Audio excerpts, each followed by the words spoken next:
저는 오늘 요한복음 13장 34절과 15장 12절 그리고 베드로전서 1장 22절 세 개의 본문을 가지고 스스로를 이루고 삽시다, 이런 제목으로 여러분과 함께 은혜를 나누고자 합니다. 예수님께서 세 계명을 주셨는데 그 계명은 서로 사랑하라는 것이었습니다.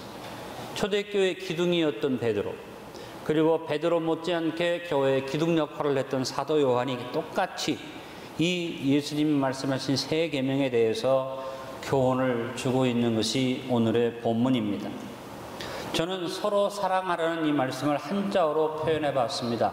수수를 이루자라고 이렇게 표현을 해 봤습니다. 수수라는 말은 주고받는다는 한자 말인데, 준다는 의미의 줄 숫자와 받는다는 의미의 받을 숫자로 이루어진 단어가 수수입니다.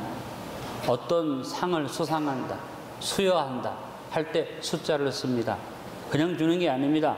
사랑과 정성으로 선물이나 어떤 상을 줄 때 이 받을 숫자를, 주는 숫자를 쓰죠. 또 받는다는 것, 내가 그것을 받아서 그냥 버리는 게 아니라 받아서 마음으로 받을 때 이 받을 숫자를 씁니다. 어떻게 보면 이해와 용납과 관용으로 받아주는 것을 의미하는 단어가 이 받을 숫자라고 생각합니다. 이렇게 주고받는다는 얘기를 영어로도 표현하면 무엇입니까? give and take이라고 표현할 수 있습니다. 그러나 저는 영어 표현을 별로 적용하고 싶지 않은 것은 뭐냐면, give and take은 조건부로 이해되어질 수 있습니다. 줬으니까 받고 받으니까 주고, 이런 조건부가 아니라 수수라는 말은 예수님 말씀하신 그대로 우리가 서로에게 주고받는 관계를 수수라고 볼 수 있는데, 안디옥 성도 여러분, 우리가 서로 사랑하라고 하신 이 말씀을 따라 수수를 이루며 삽시다. 흔히 사랑은 주는 것이라고 말하죠. 물론 사랑은 먼저 주는 것입니다. 그러나 내게 있는 것을 가식이나 포장 없이 주는 것이고, 상대방을 받아주는 것도 그대로 있는 그대로를 받아주는 것이죠. 우리는 지난 주간 사랑에 대한 말씀을 나누었는데 그 말씀에 해당되는 찬양을 드린 적이 있습니다. 상대방을 있는 그대로 인정하며 사셨습니까? 자꾸 고치려고 하고 내 생각대로 하려고 할 때가 아는데, 예수님은 그런 적이 없어요. 있는 그대로 받아주셨습니다. 첫째, 예수님은 사랑은 서로가 있는 그대로를 수수하는 것이라고 말씀하셨고, 중요한 것은 말씀만 하시자고 실천을 보여주셨습니다. 우리가 교통을 놓고 볼 때 원활하게 교통을 이루기 위해서 일방통행을 정해놓은 길들이 있습니다. 일방통행이 진행하기는 쉽습니다. 그런데 이게 오고 가는 데는 좀 문제가 있죠. 일방통행길을 가다가 놓쳐버리면 한참을 돌아와서 다시 와야지 됩니다. 바로 돌아올 수가 없습니다. 이와 같이 여러분, 사랑에도 일방통행이 있어요. 그냥 한쪽으로만, 그걸 일명 짝사랑이라고 말합니다. 참으로 불행한 사랑이 짝사랑입니다. 한쪽만 상대방을 사랑하는데 사랑하는 사람도 가슴 설레고 너무나 안타까워하다가 이 사랑이 한쪽으로만 가니까 불행해지고, 받는 사람도 기쁘지가 않아요. 일방적으로 내가 원하는 것도 아닌데 자꾸 나를 사랑한다고 쫓아다니니까 어떻게 해요? 괴로워질 수가 있습니다. 그래서 일방통행적인 사랑은 참 어려운 것입니다. 그런데 여러분, 우리들의 사랑이 대부분 일방통행입니다. 어쩌면 일방통행이 더 많은 것 같아요. 상대방이 어떻든지 간에 내가 너 사랑해서 주니까. 부제도 그런 식이죠. 뭘 원하는지, 뭐 어떤 것을 생각하는지 생각하지 않고 그냥 내가 생각하는 것 갖다 주면서 사랑이라고 말합니다. 그래서 주로 이런 단체의 사랑을 많이 표현하는데, 대한민국에는 사랑을 표현하는 아주 좋은 물건이 있습니다. 라면. 싸고 누구나 다 먹을 수 있고 갖다 주면 대부분 싫지 않다고 받는 게 라면이니까 주로 구제한다고 내가 보면 라면 박스를 잔뜩 싸놓는 것을 봅니다. 일방적입니다. 상대가 원하는 걸 줘야 하는데, 상대가 필요한 것을 줘야 하는데, 우리 일방적일 때가 있죠. 부부간에도 일방적으로 사랑할 때가 있습니다. 내 남편이 원하는 것, 내 아내가 원하는 것을 생각하기보다 내가 생각하기에 이것이 이 사람을 기쁘게 하겠지 싶어서 막 갖다가 일방적으로 줍니다. 근데 여러분, 사랑은 그런 게 아니고 수수입니다. 주고받는 쌍방통행입니다. 그래서 예수님이 서로 사랑하라 이 말은 쉽게 얘기하면 수술을 이루어라, 더 쉽게 얘기하면 쌍방통행을 잘 해라, 그런 뜻입니다. 안디옥 교회 성도 여러분, 서로 사랑합시다. 사랑으로 주고받는 교제가 풍성하도록 합시다. 일방통행하지 말고 수술을 이루며 삽시다. 우리들은 예수님의 고난, 예수님이 우리를 위해서 십자가 달리신 그래서 공생의 3년만 자꾸 생각하는데, 예수님이 이 땅에 오셔서 하늘보다 버리고 하나님으로서 인간 사이에 오셔서 1년도 아니고 2년도 아니고 30년을 어떻게 자신의 전부를 다 내놓으시고 모든 것을 다 내놓을 뿐 아니라 하나님의 아들로서 인간의 아들일 자리에 서셔서 다 받아주셨어요. 누가복음 2장 51절로 52절에 말합니다. 예수께서 함께 내려가사 나사렛에 이르러 순종하여 받드시더라. 그 어머니는 이 모든 말을 마음에 두니라. 예수는 지혜와 키가 자라가며 하나님과 사람에게 더욱 사랑스러워 가시더라. 자, 예수님이 이 땅 위에서 사생의 삶을 산 거 30년, 어떤 기록도 남아있지 않는데 누가가 짧게 기록한 것이 이것인데 이 속에 모든 것이 함축되어져 있죠. 예수님이 쌍방통행의 삶을 위해서 실천하신 사랑의 모습이 몸에 따라서 순종하여 받드시더라. 내가 하나님의 아들인데 육신 입고 왔어, 내가 너희를 희생하기 위해서 왔다, 이런 자세가 아닙니다. 순종해서 그저 받들고 섬기는 그런 사랑의 모습을 보여주셔서 예수님 공생의 사역 30년의 사생의 사역 30년의 결과가 뭡니까? 따라합니다. 하나님과 사람에게 더욱 사랑스러워 가시더라. 그리고 공생의 사역도 주님이 하신 일이 뭡니까? 사람들을 있는 그대로 받아주셨죠. 많은 사람들의 오해와 핍박 다 받아주셨어요. 가까운 제자들이 무지했습니다. 받아주셨습니다. 무심했습니다. 주님의 마음에 관심이 없어서 받아주셨어요. 무정했습니다. 선생님을 팔아먹고 선생님을 놓고 도망가는 무정한 사람들인데 주님이 다 받아주셨어요. 상대방을 고치려고 하신 적이 없어요. 있는 그대로 가룟 유다와 같은 자도 있는 그대로 받아주시면서 가룟 유다가 깨닫도록 그에게 또 기회를 주시고 기다려주시는 주님의 모습을 우리는 볼 수 있습니다. 상대방을 자기 생각대로 하지 않고 오늘 찬양한 것처럼 있는 그대로 받아주셨어요. 그리고 어떻게 받아주셨을 뿐 아니라 있는 그대로 받아주셨는데 내가 받아주는 이 사람이 무정하고 무지하고 무심하고 자기만 아는 무리들이지만 그들을 위해서 주님이 받아주시고 자기 전부를 내주셨어요. 그리고 주님이 그 사랑의 모습을 보이시면서 당부한 게 뭡니까? 내가 너희를 사랑한 것 같이 너희도 서로 사랑하라. 예수님의 세 계명은 이론이 아니라 실천이었습니다. 하늘보다 버리고 이 땅에 오셨고 이 땅 위에서 순종하고 받들며 사셨고 그렇게 순종하며 받으시며 사시기 때문에 하나님도 사람도 더 사랑스럽게 여겼고 일생의 삶을 다 받아주시다가 마지막에 자기 전부를 내놓고 가셨어요. 여러분, 우리도 주님의 이 아름다운 사랑의 모습을 본받으며 살 수 있기를 간절히 바랍니다. 제가 언젠가도 이 예화를 들어드렸습니다. 남미 브라질 오지에 가서 선교를 했던 멜랜드 선교사 부부 얘기입니다. 이번에 제가 남미에 가는데 지난번 오셨던 김영철 선교사님이 저에게 아마존에 가자고 그러셨어요. 그러면서 말하기를, 목사님, 아마존은 지금도 들어가면 못 나오는, 안내 없이 들어가면 큰일 나는 밀림 지역이 있는데 이번에 제가 목사님 모시고 아주 깊은 마을에 갈 겁니다. 가서 보시면 알지만 사람이 사는 게 아닙니다. 그리고 그들이 우리가 떠나고 못 보는 사이에 돌변해서 식인종 역할을 하는 부족들도 있습니다.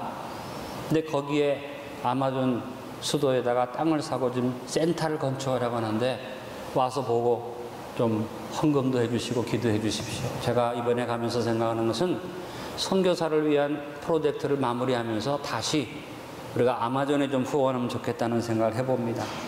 이번에는 제가 여러분에게 이런 헌금을 요구하고 싶습니다. 모든 성도가 다 하는 것도 좋겠지만 여러분, 8월 13일에 제가 출발하는데 8월 13일까지 생각지 않는 돈이 생기는 분, 1,000원이든 10,000원이든 100,000원이든 100,000원이든 기대하지 않았던 돈이 생기는 분은 아마존 선교를 위해서 심어주시길 바랍니다. 제가 기도하는데 그 믿음을 저에게 주셨어요. 분명히 제가 13일까지 그런 일들이 우리 교회 안에 있을 겁니다. 여러분이 그렇게 듣고도 안 하면 모르겠어요. 그러나 실천하는 분에게는 축복이 올 줄로 믿습니다. 또 목사가 헌금 얘기한다. 아니, 헌금 얘기지만 제가 하는 얘기는 그거잖아요. 안 생기면 안 해도 돼요. 그러나 나는 믿음이 있어요. 하나님이 마음을 주실 때 분명히 그런 일들을 주시리라고 생각합니다. 여러분, 이 남미에 산골에 가서 선교하는 평생을 사는 이 멜랜드 선교사 부부가 처음에 가니까 마을 사람들이 딱 경계하고 보다가 백인이 왔다 그랬어요. 무슨 백인입니까? 백인은 그들에게 증오의 대상입니다. 자기들을 무시하고 들어와서 마음대로 자기를 잡아가고 괴롭게 했던 백인들을 생각하면서 저 백인이 왜 왔을까라고 얘기했습니다. 근데 멜랜드 선교사 부부가 의료 행위를 했는데 의료 선교를 행하면서 많은 사람을 고쳐주고 1년쯤 가니까 사람들이 그 선교사 부부를 존경스러운 백인이라고 말하기 시작해요. 백인은 백인인데 존경할 만하다. 그래서 사람들이 마음을 주기 시작했습니다. 5년 지나고 7년 지나고 10년이 넘어서면서 인디언 말을 다 하게 되고 풍습도 그 사람들과 똑같이 풍습을 따라 살고 그들의 삶을 같이 사니까 호칭이 확 바뀝니다. 백인 인디안이라고 바뀌었어요.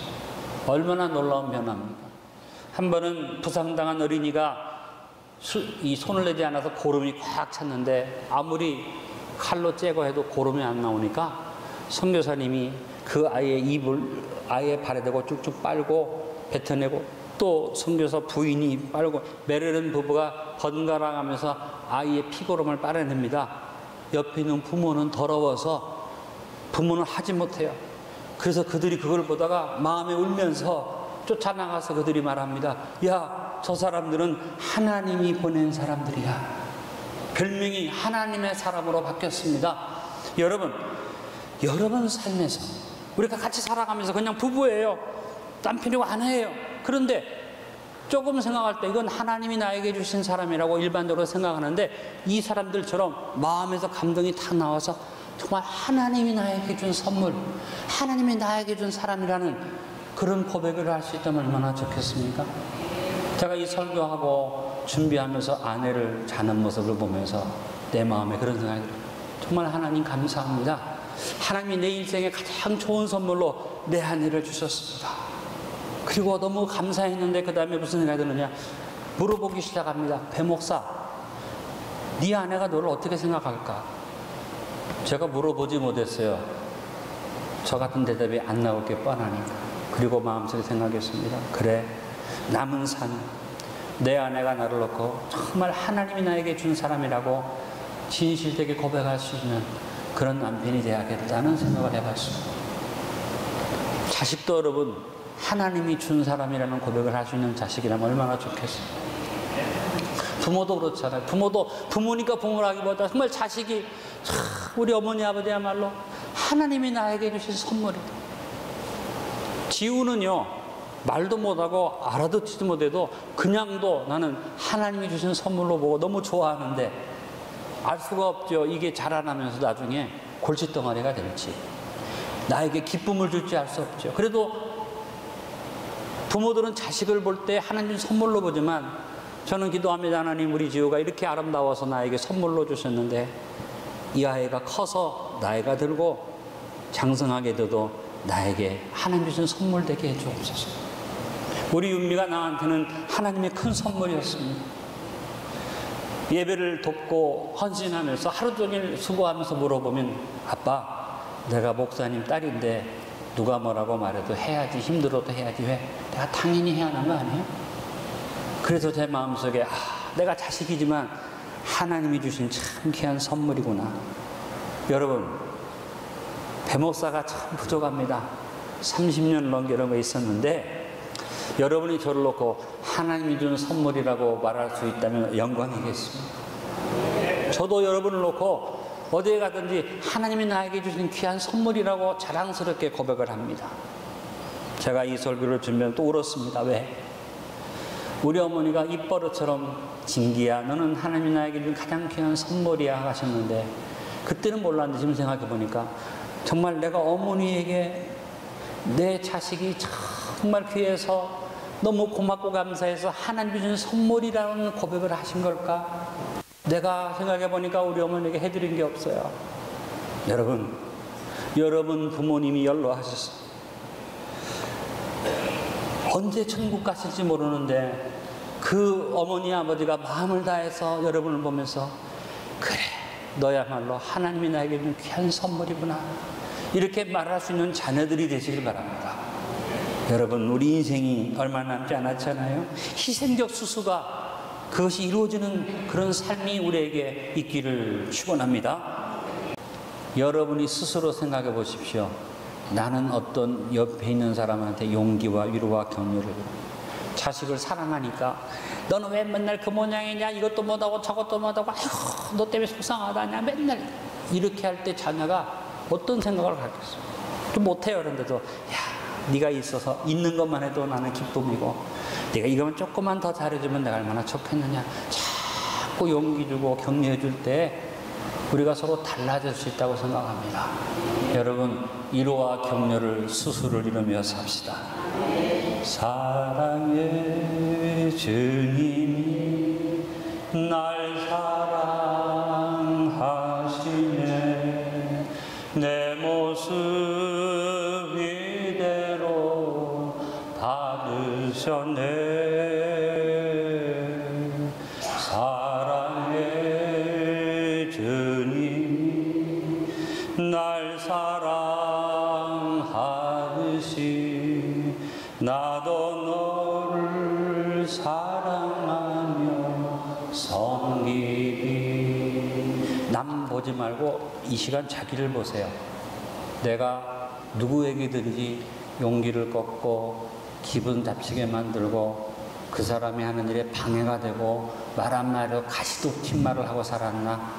그래도 내가 대부분은 상대방에게 힘을 주고 용기를 주고 위로해주는 역할을 했나? 냉정하게 한번 생각해 보시고 여러분 우리 서로 위로와 격려의 수술을 이루고 삽시다. 다섯 번째 서로 사랑하는 것은 책임 완수의 수수입니다.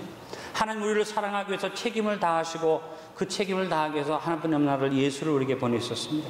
하나님의 사랑은 책임이 있는 사랑이에요. 그냥 사랑한 게 아니에요. 책임을 지시니까 어떻게 우리의 모든 것을 완벽하게 해결하기 위해서 책임이 있는 예수님의 생명까지 내놓는 일을 하셨지 그냥 하나님의 권능으로 권세로 일을 행하신 것이 아니죠. 여러분 공동체라는 것은 그 공동체 안에 있는 사람들의 책임과 의무가 잘 이루어져야 공동체가 이루어질 수 있습니다.